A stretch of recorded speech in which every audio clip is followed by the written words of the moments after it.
Hello everyone, कैसे हो आप सब। आई होप सभी अच्छे होंगे और रिवीजन आपका अच्छी तरह चल रहा होगा।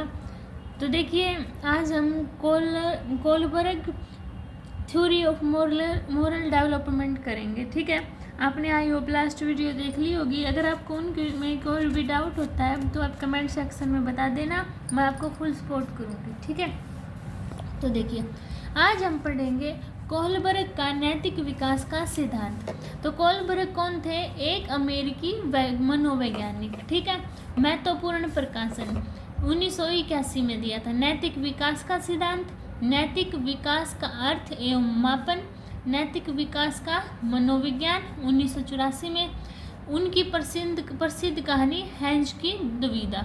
ठीक है, ये उनकी हैंज की दुविधा क्या है, हैंज की, ये उनकी बहुत ही पॉपुलर कहानी है। ठीक है, इसमें क्या था, हैंज नाम का एक व्यक्ति था और उसकी वाइफ है जो हॉस्पिटल में बीमार थी। ठीक है, तो वो एक्सपेरिमेंट करता है, यानी कि क्या है कि वो बोलता है कि हैंस के मन में एक दुविधा थी, क्या कि हैंस की वाइफ बीमार थी, तो डॉक्टर ने बोला कि तुम्हारी वाइफ ठीक हो सकती है, इसके लिए तुम्हें ये दवाई लेके आनी पड़ेगी। ठीक है, तो जब हैंस मेडिकल स्टोर पर गया तो उसने उस पे मेडिकल स्टोर वाले पे दवाई लेने गया, तो उसने बोला मेडिकल स्टोर वाले ने कि तुम्हें ये दवाई मिल सकती है, पर ये इतने रुपए की है। पर उसके पास इतने पैसे नहीं थे। अब हैंस के पास दो ऑप्शन थे, या तो वो पैसे लेके वो दवाई ले सकता था, या फिर क्या वो चोरी कर सकता था, है ना। तो उसने क्या किया, कोलबर्ग ने ये कंडीशन बहुत सारे यानी कि बच्चों के सामने रखी, बड़ों के सामने रखी। तो क्या था, उनके अलग अलग सबके क्या, बच्चों के इस पर अलग विचार थे, बड़ों के इन पर अलग अलग विचार थे। ठीक है, तो ये हमारी हैंस की दुविधा थी, यानी कि उनकी कहानी थी। ठीक है, तो आप भी बताना अगर आप हैंस की जगह होते तो क्या करते। ठीक है, तो देखिए, नैतिकता क्या है, क्या सही है और क्या गलत है के बारे में अवधारणा। अब नैतिक विकास क्या है? नैतिक विकास उस प्रक्रिया को संदर्भित करता है जहां लोग सही और गलत, उचित और अनुचित के बारे में प्रगतिशील समझ बनाते हैं।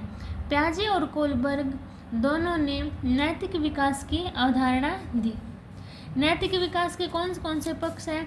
नैतिक यथार्थवाद, नैतिक सहयोग, नैतिक दुविधा, नैतिक तर्कणा। अब देखिए, नैतिक यथार्थवाद क्या है? नैतिक यथार्थवाद में क्या है, नियम है जो निरपेक्ष और निश्चित है, यानी कि एब्सोल्यूट और फिक्स्ड है, उनको बदला नहीं जा सकता। अगर हम उनको बदलेंगे या उनको तोड़ेंगे तो हमें सजा मिलेगी। ठीक है, सबसे पहली कंडीशन तो ये होती है। दूसरी आती है हमारी मोरल कोऑपरेशन, यानी कि नैतिक सहयोग। इसमें क्या है, नियम सामाजिक परंपराएं हैं जिन्हें संबंधित पक्षों के सहमत होने पर चुनौती दी जा सकती है और संशोधित किया जा सकता है। यानी कि क्या है, अगर नियम है जो हमारे सोशल कन्वेंशन के अकॉर्डिंग है, अगर वही बात है, अगर उनमें कुछ हमें ये लगता है कि नहीं, हम जो बना रखे हैं गलत है, तो हम उनको चुनौती दे सकते हैं और उनमें क्या है, हम संशोधन भी कर सकते हैं, यानी कि उन्हें थोड़ा बहुत चेंज भी कर सकते हैं।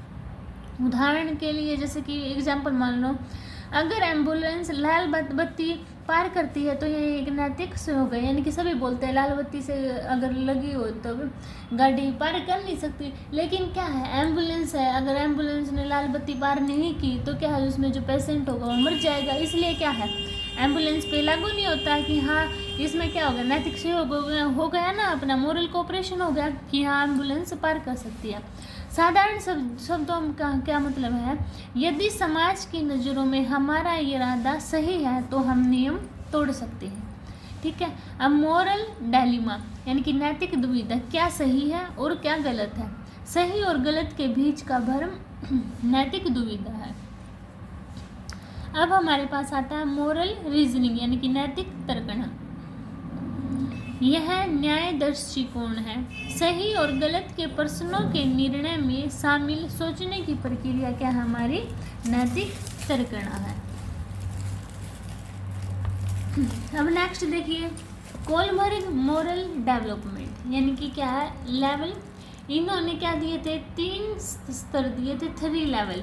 और 3 लेवल में क्या है, यानी कि एक लेवल की कितनी 2 स्टेज है, सेकंड लेवल की 2 स्टेज है, थर्ड लेवल की भी 2 स्टेज है, तो कितनी स्टेज होगी टोटल 6 स्टेज दी थी उन्होंने। ठीक है, तो देखो सबसे पहला लेवल क्या है अपना, ऐसे याद रखना, प्री ऑपरेशनल।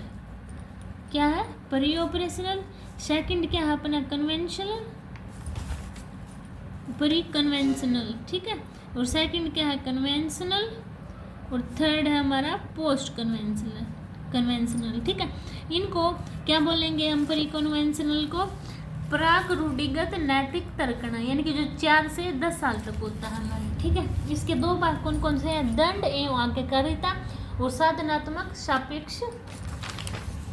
सापेक्षवादी उन्मुखता। देखो सबसे पहले स्टेज में क्या आता है, ये सबसे छोटे बच्चों में होती है। क्या होती है, यानी कि इसमें बच्चे क्या होते हैं, ये वही होते हैं ना, दंड एवं करते हैं कि मैं इन नियमों का, जो छोटे बच्चे होते हैं स्कूल में, उनको टीचर कह दे कि चुप बैठो नहीं तो सबको सजा मिलेगी, है ना। तो बच्चे क्या करते हैं, एकदम चुप बैठे रहते हैं। क्यों, क्योंकि अगर बोलना उन्होंने बोल पड़े तो क्या होगी, उन्हें सजा मिलेगी, है ना।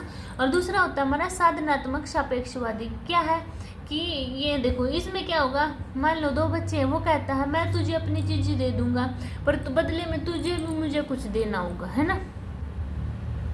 ऐसे ही होते हैं ना कि एक हाथ से देना, एक हाथ से लेना, ये होता है हमारा साधनात्मक सापेक्षवादी उन्मुखता में।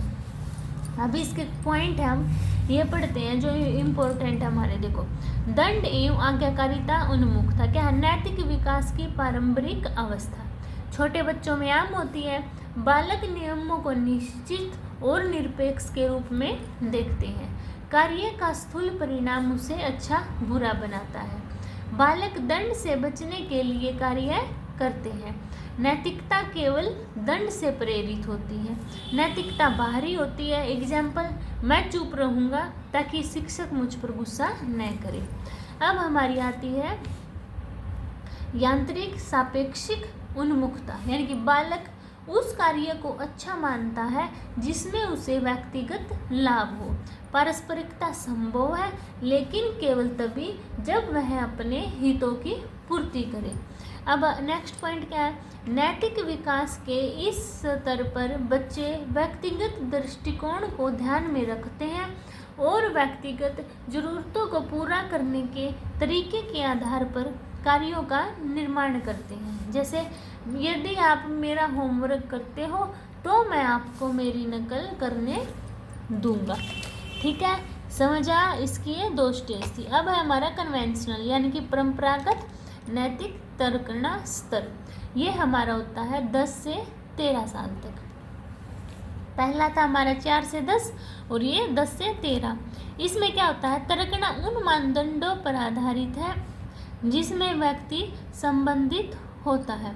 इसमें क्या क्या होते हैं, अच्छा लड़का अच्छी लड़की उन्मुखता, और सेकंड क्या होता है, सामाजिक कर्म संपोषित उन्मुखता। देखो, अच्छा लड़का लड़की में क्या होता है, जैसे कि अब यही है, कोई क्लास में एक ऐसा बच्चा होता है जो दूसरों की शिकायत करता है कि सर क्लास में ये बोल रहा था, मैम क्लास में इसने शरारत की। जैसे वो क्या प्रेजेंट करता है, अपने को अच्छा बनाने की करता है कि मैं तो क्लास में बातें नहीं करता, है ना। और इनके अपने क्या है, दूसरों को तो वो कम दिखाता है और अपने को क्या है, अच्छा दिखाने का प्रेजेंट करता है टीचर के सामने। ठीक है, अब सामाजिक क्रम संपोषित उन्मुखता यह क्या है, जैसे कि क्लास ही में है तो क्या है, जैसे कि मान लो कॉलेज वगैरह में क्लास बंक कर लेते हैं ना, तो क्या बोलते हैं कि नहीं हमें क्लास बंक नहीं करनी चाहिए क्योंकि यह तो नियमों के खिलाफ है, स्कूल में ये नियम लागू नहीं है, स्कूल के नियमों के खिलाफ है ना। तो ये क्या है हमारा सामाजिक क्रम संपोषित उन्मुखता। देखो इसके पॉइंट क्या है,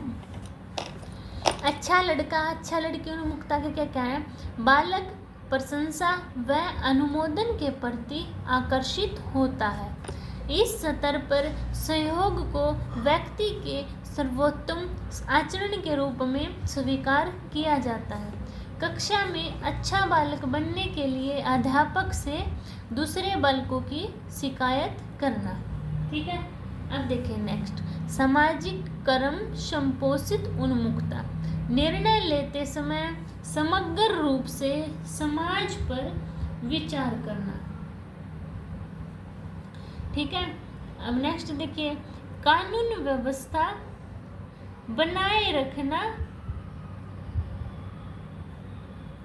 कानून व्यवस्था बनाए रखने, नियमों का पालन करने, अपना कर्तव्य निभाने और अधिकार का सम्मान करने पर ध्यान दिया जाता है। जैसे आपको कक्षा नहीं छोड़नी चाहिए क्योंकि यह नियमों के खिलाफ है।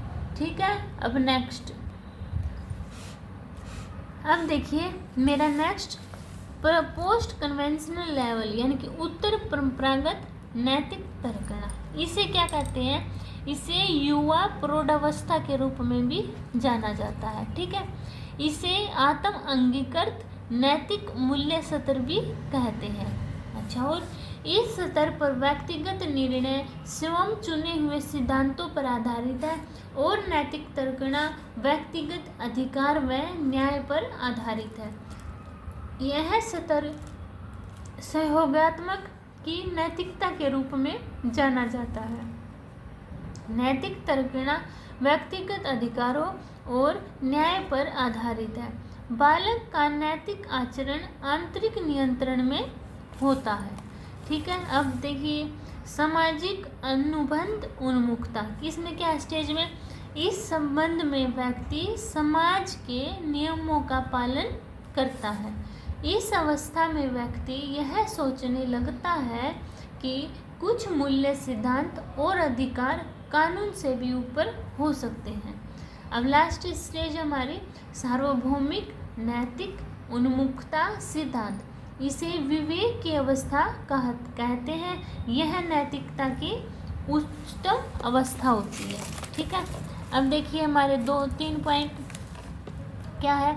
नैतिकता से तात्पर्य उस तरीके से है जिसमें लोग दिशा निर्देश या सिद्धांतों के एक सेट के अनुसार वह चुनते हैं जो सही बनाम गलत और अच्छा बनाम बुरा के बारे में उनके निर्णय को नियंत्रित करते हैं।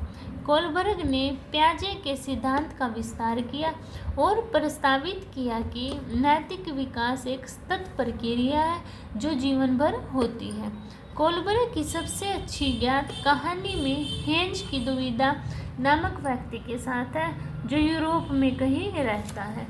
वही हेंज यानी कि हेंज ने अपनी जो थी कहानी, हेंज की जो दुविधा थी, उसने क्या की, फर्स्ट स्टेज वालों से पूछी तो उन्होंने तो क्या बोला, नहीं हेंज को ऐसा नहीं करना चाहिए था। अब उसको क्या है, कानून उसको सजा मिलेगी, है ना। तो सेकंड वालों ने भी क्या बोला कि उसने तो नियम तोड़े हैं, क्योंकि चोरी का कानून की नज़र में चोरी करना है तो कानून के खिलाफ है, इसलिए क्या है, नियम तोड़े तो उसको सज़ा ज़रूर मिलेगी। पर थर्ड वाले जो आदमी थे यानी कि बंदे थे, उन्होंने क्या बोला कि नहीं, उसने वो चोरी की तो अच्छी बात की, क्योंकि अगर वो चोरी नहीं करता तो उसकी वाइफ क्या है, मर जाती। ठीक है, तो ये था। अब देखिए इसके MCQ, देखिए डैश किसी व्यक्ति की सही या गलत की अवधारणा के कर्मिक विकास को दर्शाता है। शारीरिक विकास, पेशीय विकास, नैतिक विकास, संवेगात्मक विकास। कौन दर्शाता है? नैतिक विकास। लॉरेंस कोलबर्ग द्वारा नैतिक विकास के कितने चरण दिए गए हैं, कितने स्टेज दी गई हैं? 6, और लेवल कितने हैं? 3। कोलबर्ग के अनुसार निम्नलिखित में से कौन नैतिक विकास का प्रारंभिक चरण है? कौन सी है सबसे पहली स्टेज? आज्ञाकारिता और दंड। अब देखिए निम्नलिखित में से कौन सा कथन नैतिक विकास के आज्ञाकारिता और दंड व्यवस्था के बारे में गलत है? बच्चों का मानना है कानून में बदलाव संभव है, यही गलत है, क्योंकि बच्चों का क्या मानना है, कानून के खिलाफ जाओगे तो सजा मिलेगी, है ना। तो देखो अब नेक्स्ट 5th क्वेश्चन, कोलबर्ग के किस चरण में नैतिक तर्कना आत्महित द्वारा निर्देशित है? किसमें? स्टेज 2, व्यक्तिवाद और विनियम। कोलबर्ग के नैतिक विकास सिद्धांत में नैतिक विकास के निम्न स्तर शामिल है बजाय औपचारिक अनौपचारिक के। कोलबर्ग के नैतिक विकास सिद्धांत का अंतिम चरण निम्नलिखित में से कौन सा है? सार्वभौमिक नैतिक सिद्धांत अभिन्यास। कोलबर्ग के नैतिक विकास सिद्धांत के अनुसार किस चरण में नैतिक तर्क अमूर्त पर आधारित है? किसमें? सार्वभौमिक नैतिक सिद्धांत अभिविन्यास। ठीक है, अब देखिए नैतिक विकास के किस स्तर पर लोग अन्य लोगों के विभिन्न मूल्यों और विश्वासों के लिए जिम्मेदार होने लगते हैं? उत्तर पारंपरिक स्तर। नैतिक विकास के किस चरण में बच्चे देखते हैं कि नियम स्थिर है और निरपेक्ष है? किसमें? आज्ञा पालन और दंड। कोलबर्ग ने नैतिक अध्ययन के विकास का अनुसरण किया जिसका अध्ययन युगों से परे है। प्यासी डैश वह चरण है जिसमें लोग दंड से समर्थित नियमों को तोड़ने से बचते हैं। आज्ञाकारिता और दंड। वह चरण जो अनुरूपताओं पर बल देता है, अच्छा होने के नाते, और इस बात पर विचार करना कि विकल्प संबंधों को कैसे प्रभावित करते हैं। अच्छा लड़का और अच्छी लड़की अभिविन्यास। नैतिक विकास का कौन सा स्तर समाज को प्राथमिक परिप्रेक्ष्य का उपयोग करके सिद्धांतों पर आधारित तर्क की विशेषता है? उत्तर पारंपरिक। नैतिक विकास के किस स्तर पर एक व्यक्ति के नैतिक निर्णय एक मूर्त और व्यक्तिगत दृष्टिकोण की विशेषता है? किसकी? पूर्व पारंपरिक यानी कि परि कन्वेंशनल। ठीक है, तो ये था हमारा कोलबर्ग का नैतिक विकास का सिद्धांत। आप इसका रिवीजन करना। अगर आपको किसी भी पॉइंट में डाउट आता है तो आप कमेंट सेक्शन में बता देना, आपके ऑल डाउट क्लियर हो जाएंगे। अब मिलते हैं नेक्स्ट वीडियो में, तब तक के लिए बाय बाय।